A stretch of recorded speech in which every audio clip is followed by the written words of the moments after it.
समाज व संस्कृती संवर्धन संघ या संस्थेचा सरचिटणीस आहे। ही युवांनी आम्ही सुरू केलेली संघटना, कारण आमचा समाज सध्या ज्या परिस्थितीने चाललेला आहे त्या बऱ्याच जुन्या संघटना आहेत, संस्था आहेत, पण त्या राजकीय पक्षांमध्ये विभागलेल्या असल्यामुळे आम्ही युवांनी ही संघटना 2 वर्षापूर्वी स्थापन केली।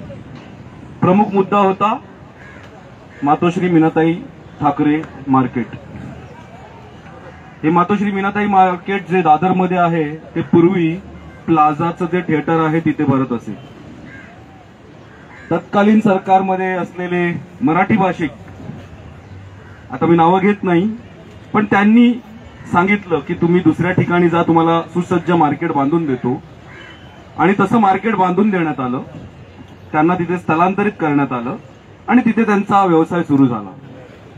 पण हे फक्त नावापुरतं स्थलांतर होतं, कायदेशीररित्या त्याचा काही GR वगैरे काही बनवला नव्हता, आणि मुंबईच्या डेव्हलपमेंट प्लॅनचा जो डॉक्युमेंट असतो त्याच्यामध्ये ती जागा reserved for parking and garage अशी होती, आणि म्हणून ते मार्केट हा छोटासा कलम घेऊन तोडण्यात आलं। तेव्हा याच्या खोलात जाण्याचा आम्ही जेव्हा प्रयत्न केला आणि विविध आम्ही RTI टाकत, कारण मी मुळात आहे मुंबईचा जो सर्वात पहिला गाव तोडण्यात जो आला ब्रिटिशांच्या काळात सुद्धा, आणि आता आपल्या सरकारमध्ये सुद्धा, तो आहे शिव कोळीवाडा, ज्याला आपण शिव म्हणतो। LION लायन असतं, ज्याला पोर्तुगीज लोक लिओ म्हणतात, म्हणून त्यांनी SIO केलेलं, पण आपले मराठी भाषिकच त्यांना LION लायन आणि SION सायन म्हणतात, पण ते सायन नाहीये, शिव आहे। परळ बेटाची हद्द म्हणून शिवचा कोळीवाडा। ब्रिटिशांनी तेव्हा तोडला, तेव्हा बॉम्बे इम्प्रुव्हमेंट ट्रस्ट आलेली।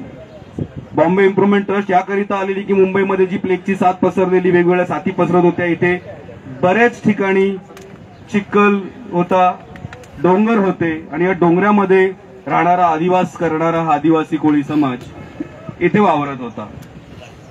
हे डोंगर बुजवून इथे काही प्रोजेक्ट्स करण्यात आले, आणि स्थानिक लोकांना डेव्हलपमेंटच्या नावाखाली बॉम्बे इम्प्रुव्हमेंट ट्रस्ट स्थापन करून त्यांच्या डेव्हलपमेंटच्या नावाखाली या जमिनी घेण्यात आल्या। आणि या जमिनी घेतल्यानंतर काही जमिनी, बरेचसे भूखंड तेव्हा 999, कारण ब्रिटिश सरकारचं, इंग्रज सरकारचं असे कायदे होते की ते कोणाचीही जमीन कोणाच्या नावावर करत नव्हते, म्हणून 999 वर्षाच्या लीजवरती या स्थानिक भूमिपुत्रांसाठी हे सर्व कोळीवाडे राखीव करण्यात आले, आणि हे तेव्हापासून होते। आणि त्याचे सर्व कागदपत्र असताना मराठी भाषिक सरकारने 1995 मध्ये इथल्या काही परप्रांतीय लोकांना आणि झोडपट्ट्यांना डेव्हलपमेंट करण्यासाठी काही कायदे आणले, आणि त्या कायद्याअंतर्गत शिवशाही प्रकल्प आणला, आणि त्या प्रकल्पाअंतर्गत झोडपट्टी उठवून तिकडे मग मोठमोठे टॉवर्स उभारावे म्हणून टॉवर्स उभारायला सुरुवात केली। आणि तेव्हा तत्कालीन अधिकारी जे होते त्या तत्कालीन अधिकाऱ्यांनी असे काही कायदे बनवून ठेवले, त्या कायद्यांमध्ये काही दुरुस्त्या करून हे प्रकल्प उभारले। स्वतःच्या मराठी मुलांना त्यांनी बाहेरच्या देशात शिकायला पाठवले, मोठमोठे आर्किटेक्ट्स आणि इंजिनियर बनवले, आणि आज मुंबईची सर्वात मोठी बिल्डर लॉबी ही लोक चालवतात। दुःख हेच आहे की ते सुद्धा मराठीच होते, आणि हे जेव्हा ते कायदे बनवले त्या कायद्यांमध्ये जेवढीही मुंबईची कोळीवाडे, गावठाणं आणि आदिवासी पाडे आहेत, या जमिनी बृहन्मुंबई महानगरपालिकेच्या हक्काच्या आहेत ह्या दाखवण्यात आल्या। आणि कायद्याप्रमाणे या सर्व कलेक्टर लँड असायला पाहिजे, कारण त्याचा रेव्हेन्यू टॅक्स भरत होतो आम्ही। 80 आणि 90च्या दशकात जेव्हा हे डेव्हलपमेंटचे वारे वाहत होते तेव्हा 95 नंतर जिकडे आम्ही टॅक्स भरत होतो त्याच्या बाजूला रेंटचा कॉलम होता। हे मुंबईमधले मराठी अधिकारी रेंटचा कॉलम भरून आम्ही तिकडे भाडेकरू आहोत म्हणून दाखवायला सुरुवात झाली, आणि आज मुंबईचे जेवढे कोळीवाडे आणि आदिवासी पाडे आणि आहेत तिकडे तुम्ही रेंट पेअर्स आहात, म्हणजे तुम्ही टेनंट्स आहात, तुम्ही भाडेकरू आहात, असं दाखवून कोर्टामध्ये फेरफार करून खोटं बोलून आज आम्हाला उद्ध्वस्त करायला निघाले। याच्या खोलामध्ये जेव्हा आम्ही जात गेलो तेव्हा आम्हाला बरेच मोठमोठे प्रकल्प समजले जे आपल्या राजकारण्यांच्या समजण्याच्या पलीकडे आहेत, कारण आपला देश आज राजकारणी चालवत नाहीत, हे फक्त पुतळे आहेत। देश एक कॉर्पोरेट लॉबी चालवते, जी जागतिक कॉर्पोरेट लॉबी आहे, त्यांच्यासाठी भारत हा एक मोठा मार्केट आहे. भारतामध्ये जी असलेली साधन संपत्ती आहे ती बरीच आहे. चीन नंतर आज भारत मोठी लोकसंख्या आहे, आता तर त्याने टेक ओव्हर केलेलं आहे. आणि पुढे जाऊन ही मार्केट आणि प्लस इथली जी असलेली जमीन आहे, जसं सह्याद्रीचे डोंगर आता खनन प्रक्रियेसाठी चाललेले आहेत. गेल्याच आठवड्यात ASSOCHAM, association of chamber of commerce यांची मीटिंग झाली इथेच यशवंतराव चव्हाण सेंटरला. सहकारी चळवळ महाराष्ट्रात मोठी उभारली. सहकार हे कॉर्पोरेट सेक्टरच्या डेफिनेशन मध्ये एक प्राध्यापक म्हणून मला माहिती आहे ते येतं, पण एकही सहकारी संस्थांना त्यांनी त्याच्यामध्ये बोलवलं नव्हतं. तमिळनाडू, केरळ, आंध्र प्रदेश, पंजाब आणि यूपी जिथे समुद्री मासेमारी चालत नाही, तिकडचे अधिकारी, तिकडचे कॉर्पोरेट लॉबी इथे मीटिंग घेते आणि समुद्रामध्ये येणारी जी नील क्रांती आहे, ज्याला ब्लू इकॉनॉमी म्हणतात, म्हणजे महाराष्ट्राच्या मातीमध्ये आता जे आपल्या नैसर्गिक संपत्ती जी आहे ती ऑर्गॅनिक फार्मिंग जी आहे ती कमी होत चाललेली आहे. त्याचे वेगवेगळी कारणं आहेत, दुबार शेती, तिबार शेती वगैरे येते. म्हणून समुद्रामध्ये शेती करण्याचा जो प्रकल्प आहे तो उभारण्यात येत आहे. आणि त्याच्यामध्ये भारताची जेवढी जमिनीवरची हद्द आहे तशीच समुद्रावरची हद्द आपण क्लेम युनायटेड नेशन्समध्ये केलेली आहे. आता ह्या सर्व गोष्टी आपल्या लोकांपर्यंत येत नाही, कारण या चेंबर ऑफ कॉमर्समध्ये माझं नाव भावेश असल्यामुळे मी जाऊ शकलो. जर माझं नाव दुसरं असतं तर जाऊ शकलो नसतो. आणि भावेश याकरिता आहे कारण माझ्या वडिलांचे मित्र त्या समाजातले होते. जर ते नाव माझं ते नसतं तर मला एंट्रीच भेटली नसती त्या मीटिंगमध्ये. तर तुम्ही विचार करा, आज वाढवणचा प्रकल्प येतोय, आमचा तिथे लढा चालू आहे. काही लोक इकडे जोर जोराने बोलतात आम्ही कोस्टल रोड उभारला. नाही, तुम्ही कोस्टल प्रोजेक्ट उभारलात. मुंबई हायकोर्टामध्ये यांनी बीएमसीने अफिडेव्हिट दिलं की आम्ही फक्त रोड बांधत आहोत. परवाच्या दिवशी निविदा काढलेल्या आहेत, तिथे सायकलिंग ट्रॅक, तिथे मोठे प्रोजेक्ट, तिथे मोठमोठे टुरिझम प्रोजेक्ट आणि वगैरे हे टाकतायत, ज्याला आम्ही विरोध करत होतो की ही लोक रोड नाही बांधत आहेत, प्रोजेक्ट बांधत आहेत. रोड आणि प्रोजेक्ट मध्ये फरक आहे. रोड म्हणजे फक्त रस्ता, प्रोजेक्ट म्हणजे त्याच्या आजूबाजूला जमीन पूर्ण सपाट करून समुद्र बुजवून त्याच्यावरती नवीन व्यवसाय उभारणार. आणि दुर्दैव असं की आपल्या ज्या पर्यावरणच्या गोष्टीच्या जे जजमेंट देणारे जे जजेस आहेत ते स्वतः जज रिक्लेमेशन लँडमध्ये राहतात. त्यांचे मोठमोठे प्रोजेक्ट्स आहेत. आज मुंबई जेवढी मोठी होत गेली, मुंबईमध्ये आलेले जेवढेही अधिकारी आहेत यांनी त्यांच्या लॉबीज बनवल्या. तुम्ही राज कपूर स्टुडिओच्या मागे मोठमोठ्या IAS ऑफिसर्सच्या कॉलनी बघा, बँद्राला मोठमोठ्या कॉलनी बघा. कुठे ना कुठे जंगल तोडून समुद्र बुजवून ह्यांच्या कॉलनीज बनवत चाललेत. तसंच वाढवणचा हा प्रकल्प आहे. वाढवणचा प्रकल्प जमिनी लोकांच्या घ्यायला नको म्हणून समुद्र बुजवून समुद्रामध्ये भराव करून टाकून हा प्रकल्प उभारायचा आहे. आणि हा उभारायचा का आहे? कारण जागतिक लॉबी जी आहे त्यांना, कारण जसं तुम्हाला माहितीच असेल की विदर्भ हा महाराष्ट्रापासून वेगळा होणार आहे, कदाचित माहिती नसेल पण त्याचं 95 पासून ही पूर्ण प्रोसेस चालू झालेली आहे. आणि त्याच्यासाठीच मुंबई नागपूर हा मुंबई सॅटेलाइट सिटी आणि नागपूर हा आपला, या विदर्भ हा पटला हा आपला सेंट्रल प्रोव्हिन्सेस म्हणून डिक्लेअर झालेला आहे. आणि सेंट्रल प्रोव्हिन्सेसमध्ये औरंगाबाद नागपूर हा बेल्ट जो आहे तिकडे मॅसिव्ह इंडस्ट्रियलायझेशन हे होणार आहे. आणि तसाच आपला मुंबई पासून ते नागपूर, नागपूर ते कोलकाता, कोलकाता ते थेट थायलंड पर्यंत असा मोठा मेगा हायवे होणार आहे. आणि हे आत्तापासूनचं नाहीये, 95 पासून आहे. गडकरी साहेब आत्ता कदाचित सांगत असतील पण तेव्हाच्या सरकारमध्ये हे सर्व प्रोजेक्ट उभारण्यात आले. प्रोजेक्ट उभारावे त्याला आमचं दुमत नाही, विकास व्हावा त्यालाही आमचं दुमत नाही, पण संयुक्त राष्ट्रांनी ज्या नियमावली दिलेल्या आहेत, भारताने तिकडे स्वाक्षरी दिलेल्या आहे. आपण म्हणतो की भाषेसाठी कायदे बनवावे. नॅशनल एज्युकेशन पॉलिसी जी नवीन आली त्याच्यामध्ये आपण आपल्या मायबोलीमध्ये सर्व शिक्षण करावं ह्याच्यासाठी प्रोसेस सुरू झालेली आहे. प्रॉब्लेम हेच आहेत की हे प्रोसेस सुरू करत असताना काही लॉबीज या प्रोसेस प्रॉपर होऊ नये म्हणून काम करत आहेत.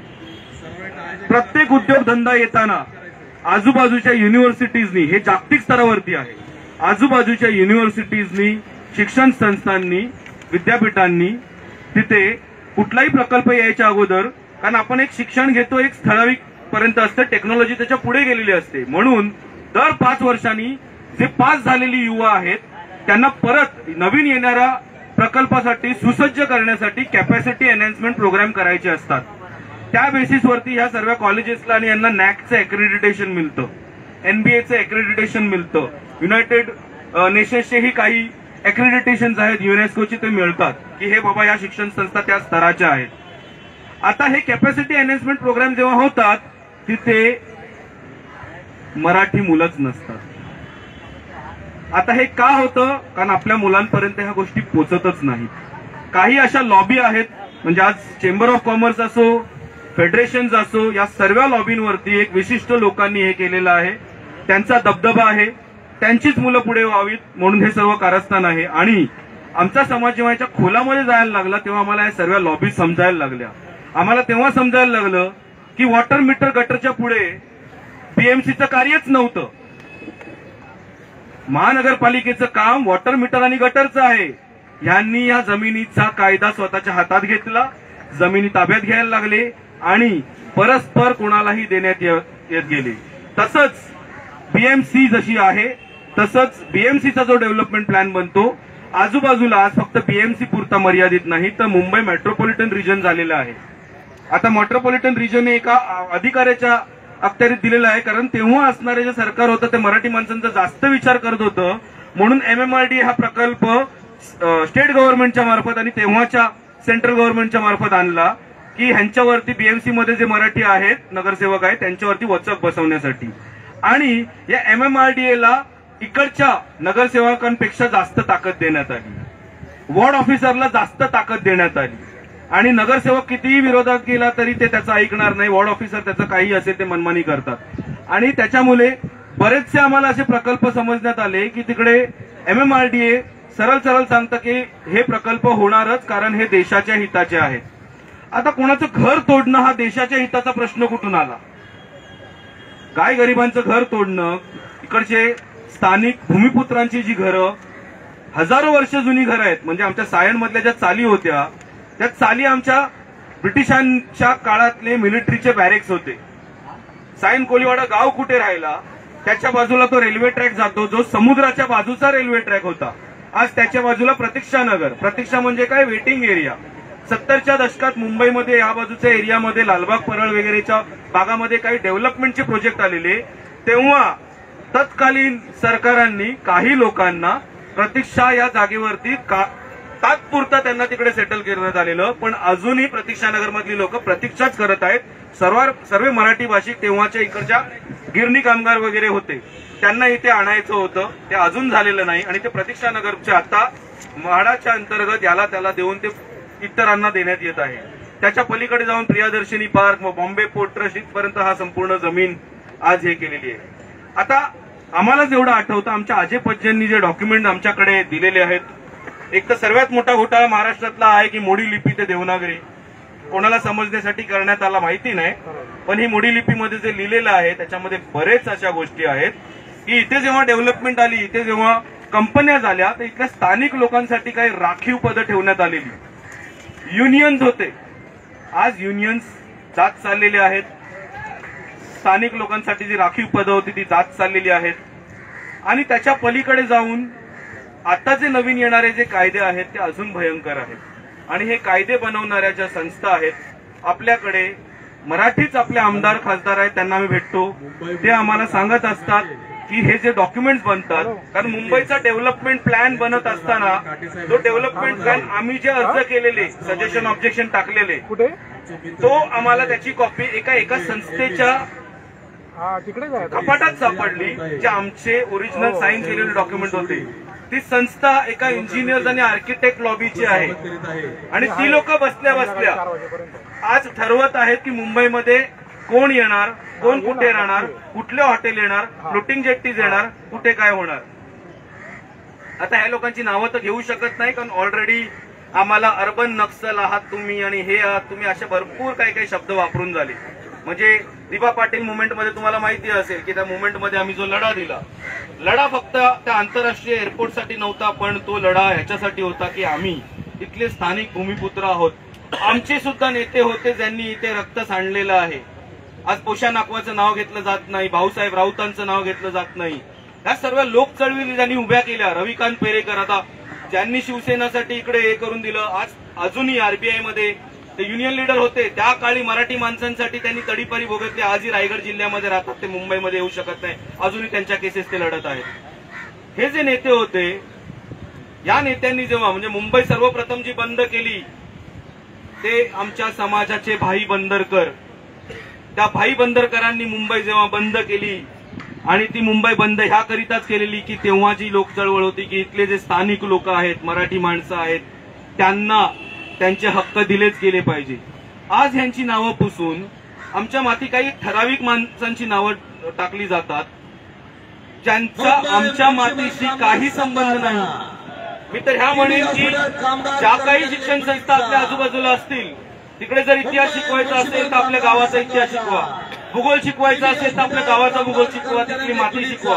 हे खरं शिक्षण असेल. आणि काही गरज नाही मोठमोठे नवीन कायदे बनवण्याची. सरळ जे आपले कायदे आहेत त्या कायद्याला जर संयुक्त राष्ट्रांनी दिलेल्या कायद्याशी जोडलं, शाश्वत प्रणाली जी आपल्या पंतप्रधानांनी स्वाक्षरी केलेली आहे ती जर लागू केली तर आपोआप आपल्याला हे सगळे बेनिफिट मिळतील. पण हे जाणून बुजून करणार नाही, कारण ही ग्लोबल कॉर्पोरेट लॉबी तिकडे संयुक्त राष्ट्राच्या ज्या थिंक टँक आहेत त्यांच्या सुद्धा विरोधात आहे.